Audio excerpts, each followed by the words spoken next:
The food service, hospitality, and retail industries are evolving in ways you've never heard of until now. Hosted by global industry technovator Rob Grimes and powered by the IFBTA, Tech Bites is your go-to podcast, putting technology innovation and trends on the menu. Welcome to another edition of Tech Bites, and I am really pleased to have a conversation today with Jay Spears, who is the Vice President of IT, of Information Technology at CEC Entertainment. And why don't we just welcome Thank for you. the conversation here. It's great to be able to have conversations in person with people, because a lot of times we do it like across, in a studio or something like that. It doesn't work that way, but this is a good chance to do it. So why don't we just start out first with, sort of your background and also the company's background as well, because not everybody goes by initials. I've got a really long career in IT. I've worked in a bunch of different industries, banking, advertising, aerospace, worked for KPMG for 14 years in international software development. Great experience. Is that before you got into the other industries? It is. And really, the opportunity to get into the entertainment industry came with Six Flags. And I love the entertainment industry. It is so much fun. The people that work in it are fun.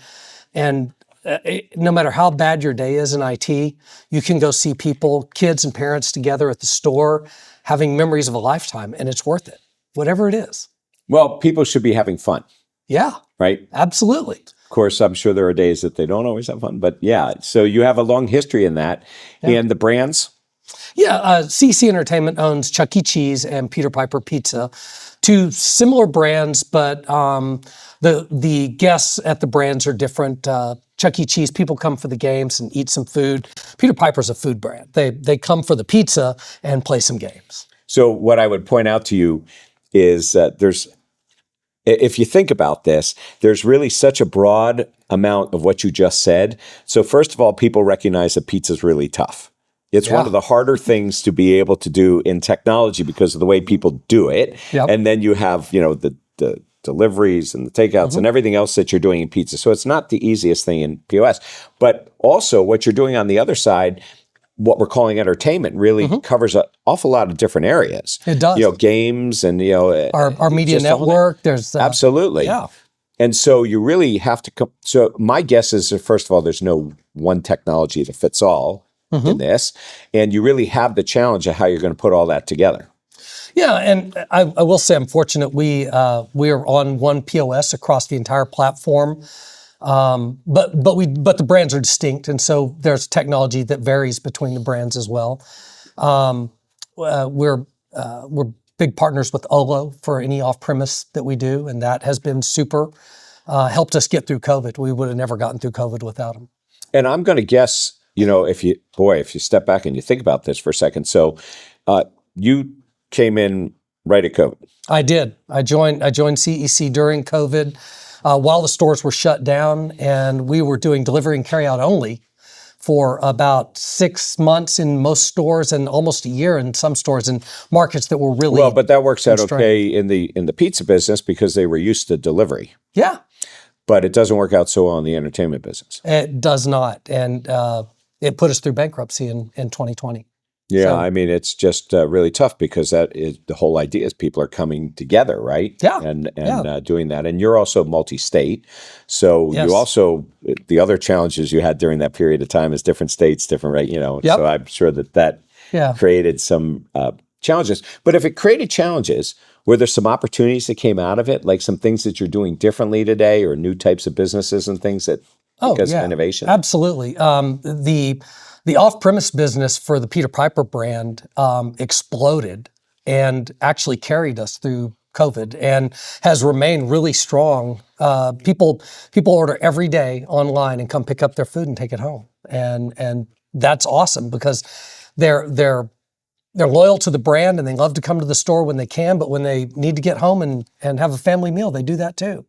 So well, it did in certain segments really create the situation, like especially in luxury dining, it created a situation where people never thought they could take the kind of food home or have it delivered. Yeah, absolutely. And all of a sudden you do that. Are there any new methods of like delivery or customer engagement that came out because of this? Or pickup or, you know? So we stayed pretty low tech on the pickup side, but we did see a lot of consumers wanting to come and pay in the store. So they would want to order and then come and pay in the store. And that, that interaction with the store sort of kept that image of the store alive. And it was good that they were coming in.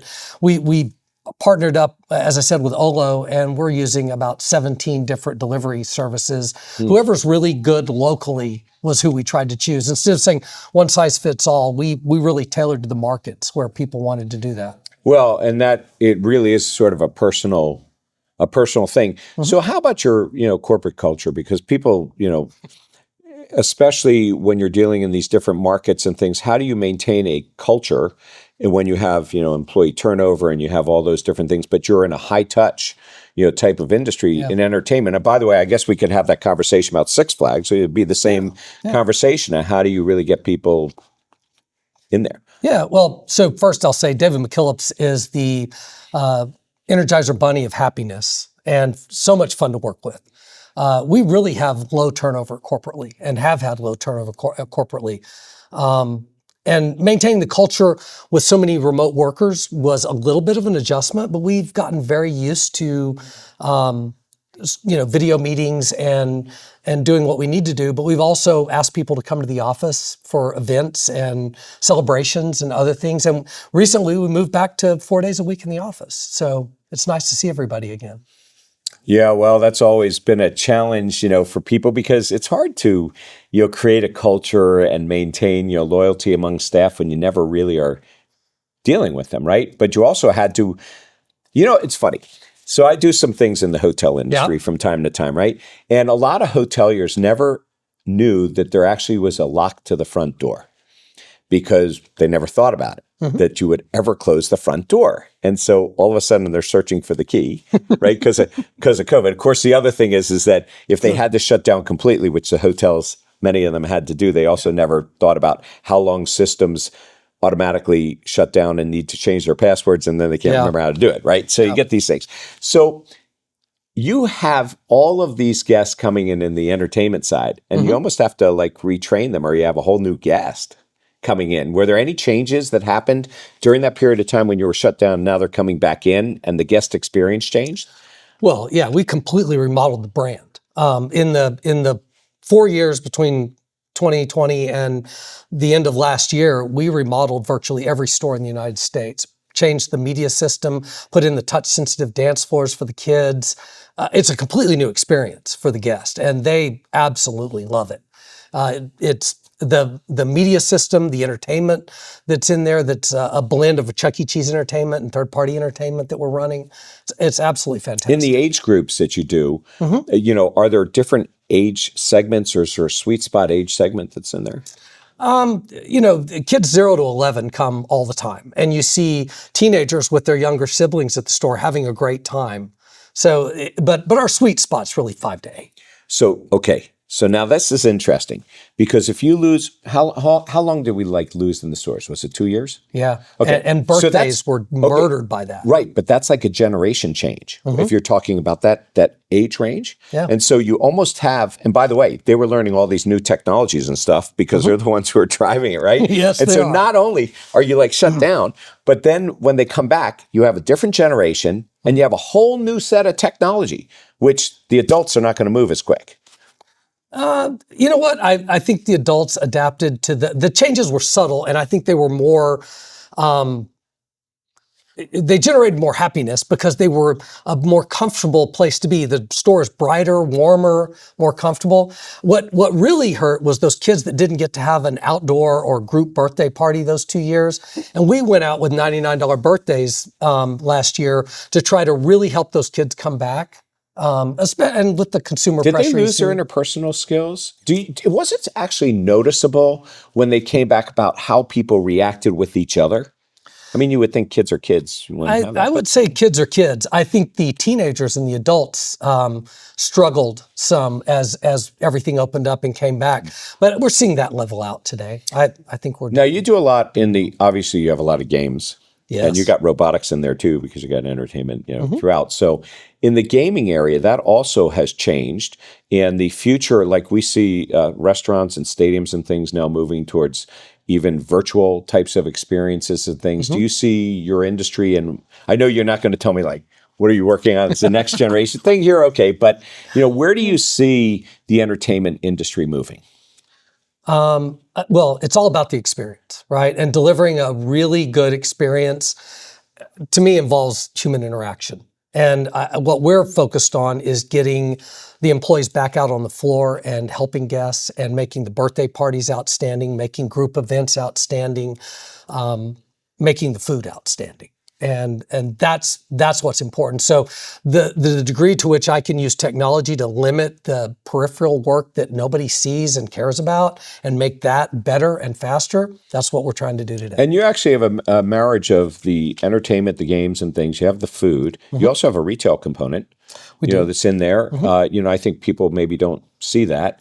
And then between the brands, you said you had one point of sale? Across the board? Yeah, across the board. Okay, so across the board, which works out, for you. But there are differences, obviously, between them too. Or are you able to centralize that on a flexible stack and just sort of across the board? Yeah, we put in a data warehouse and data marts a couple of years ago that have really helped us advance a lot of our initiatives. AI is big now with us. We went from afraid of AI a couple of years ago to fully embracing it today. We're using it to look at pricing, to tune the store to the market, to help guests. We were too broad with our pricing before, and now we're tuning it to the demographics and the consumers in. Well, because you get insights. So I always call AI actionable insights. So, you're actually, of course, you can go back to your KPMG background in here, right? But, if you think about it, you're able to see things you don't normally see. Right. It doesn't mean you can't, you need the hospitality side of it to deliver, but you're actually able to see things quicker and faster and react. Yeah, absolutely. And it's made a huge difference to be able to do some of these tests and confirm that we're going in the right direction. But we've been value-based for over a year now. We're doing everything we can to maximize the ability of the guest to come. Okay, so on that note, since you just threw out a new concept there, the value-based, so let's just take a quick break, and then we'll come back and we'll talk about that, and we'll also talk about, some of the things that maybe we're looking at, in the future. With the rapid expansion of technology in the food and beverage industries, finding the right supplier can become overwhelming and complicated. To simplify this process, the IFBTA created Exchange. Exchange is a powerful search tool where users can easily narrow down their technology search and refine results by application type, geography served, department, and more.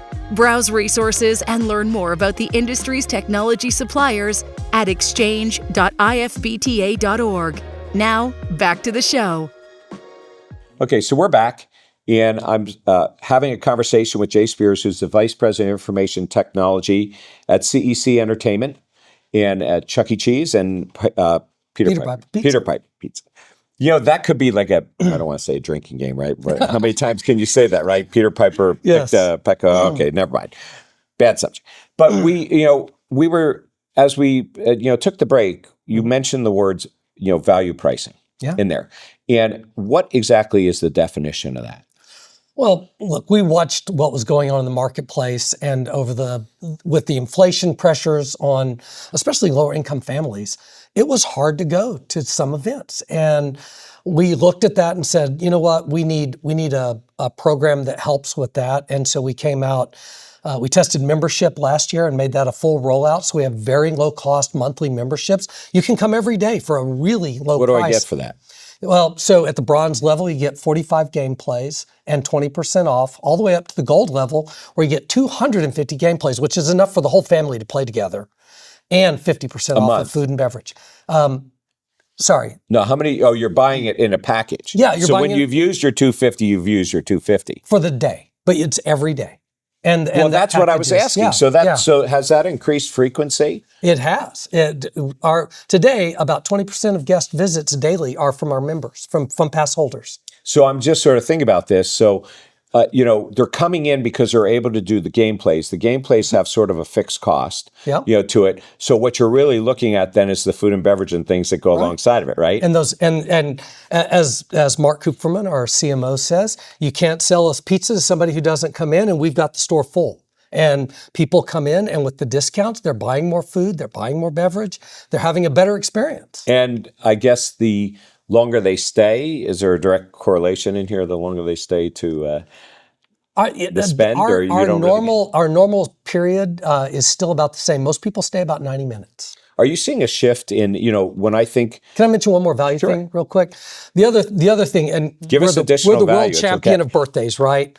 We brought in a $99 birthday for 6 kids. And that means the kid and their 5 closest friends can come, and you can add kids for a small price, but $99 birthday is huge value. And I think a package, it makes a lot of sense. It makes it easy, first of all, for people to entertain and do that. And okay, so that's a great example of being able to leverage, the whole thing. And it's not just, I'm sure that in the pizza side that they probably have some sort of packaging too for parties that come in here, but you're really able to create a whole experience in here. So where do you see, you obviously have adults who come in too, right? So the adult, entertainment sector and what they're doing in gaming, and they're doing sports and things like that, is that going to tie into your future?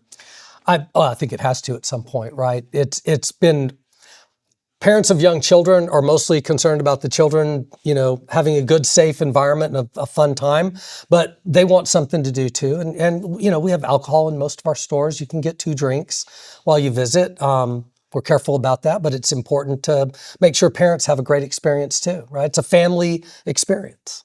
Right. Well, depending upon how well behaved the kids are, the 2 drinks, I guess it's probably going to make it okay. So, we're here at the Restaurant Leadership Conference and having this conversation. And, there's been, we're only in one day, but are there some observations or takeaways that you've come away with so far in your conversations? I think everybody's concerned about the economy and what's going on, right? The tariff story is up and down, in and out. Everybody's watching that. We're working a lot on supply chain, more than we have in the last few years, trying to firm that up. And we're looking at contracts and vendors across the board, really, to make sure that we're in the right position to go forward. Games are our lifeblood, and they generally come from overseas. I was just about to say that. It's funny because I spend all my time in technology, and I wasn't really thinking about it. Yeah. And, where do most of the POS terminals come from? Where do the displays come from? And that's going to have some sort of impact. But when you're starting to talk about games, out there, where are they coming from as well? You're not sitting at home watching, playing them on your PC. Yeah, we're the largest game buyer in the world by an order of magnitude. And this is going to be impactful for us. We're going to have to make choices. We may be refurbishing games more than we have in the past. We may be having to make some choices about that, but we're not going to compromise the experience.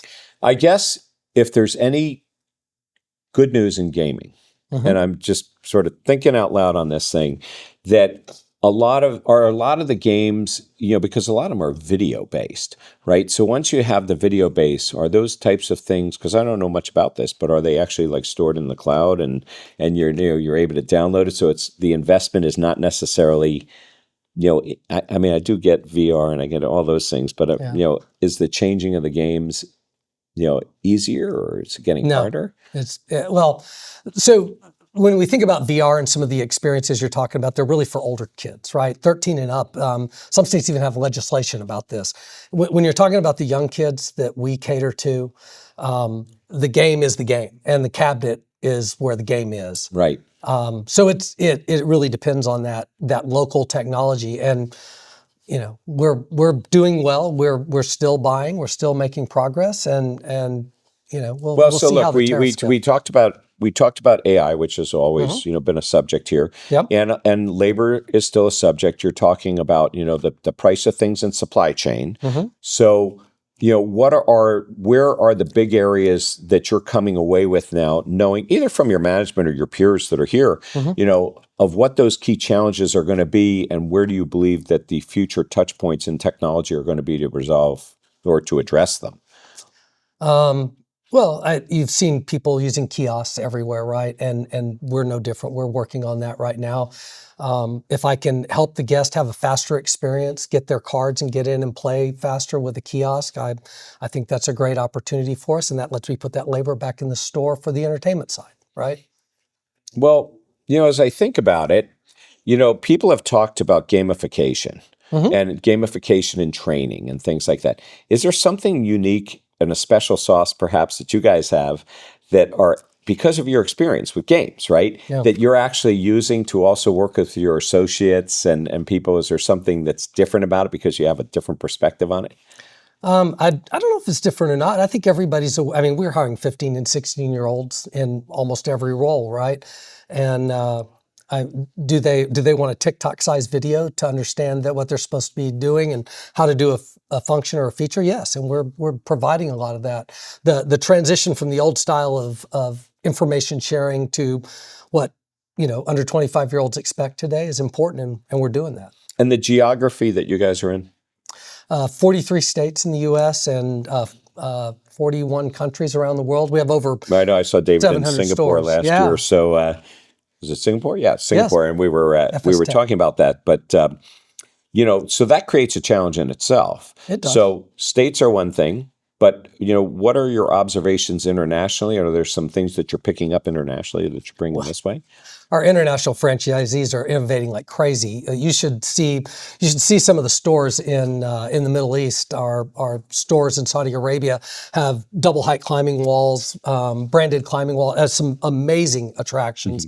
And we're always looking to add. We're adding active play in our stores today. We rolled out trampolines, small size trampolines in stores last year. We're rolling out active play courses now in stores. Does that change the footprint though, right? Because there's only so much space. Trampolines take a lot of space. They don't take a ton of space, but it does. We're moving a few games around, maybe compacting a little bit. And in some smaller stores, we've had to take out 4 or 5 games to accommodate it. But the guests are responding. They really like the active play. The mix is a good balance for them. So there's some gameplay and some active play, and they really enjoy it. So you mentioned, earlier about how you were getting all this data, you were using AI, and the thought occurs to me that when people are playing games and when they're participating in things, there's a lot you can learn from them based on the trends and what it is they're doing and how they're interacting. Yeah. Are there some learnings that you're getting that the rest of I'm not asking you for the trade secrets, right? But are there some learnings that are coming out of this that are sort of unique because you have a unique view on how people interact and what they do, what their preferences are? We anonymize the gameplay, but we look at it and look at what's popular, what's working, to some degree, what age kids are playing different games, and that helps us choose what we're buying and how we're designing the store going forward. We refresh the games every couple of years in the store and tune it to what the market's responding to. Is there something to be learned from another industry? Like as I start to think about it, I mean, the casinos, although they're observing adults, must be having certain technologies and watching how people interact with games. In there, it's the same sort of thing. Is there information trading going on here or something to be learned from that? There's certainly something to be learned from that. I think we're a lot more careful about using that kind of data with kids than the casinos have to be. I mean, it's an all-adult environment. Well, I wasn't necessarily thinking about, but how somebody, like for instance, you see all these video slot machines now, right? That are these complex games, and you can. You know how like they do planograms in retail and they can watch where people are looking on a screen or on the thing. Well, it's the same sort of thing. It's not that it's kids or adults, but just sort of how are they interacting with the games? What are they choosing? What are they seeing? Yeah, we do. And well, with little kids, it's all over the board. Some of the younger kids start a game and just walk away from it at some point.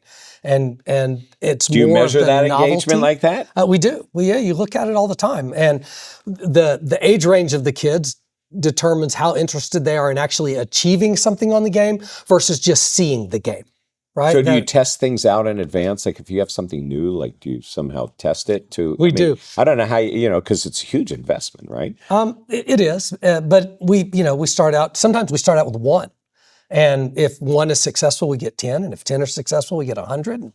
But there is no single game in every single store.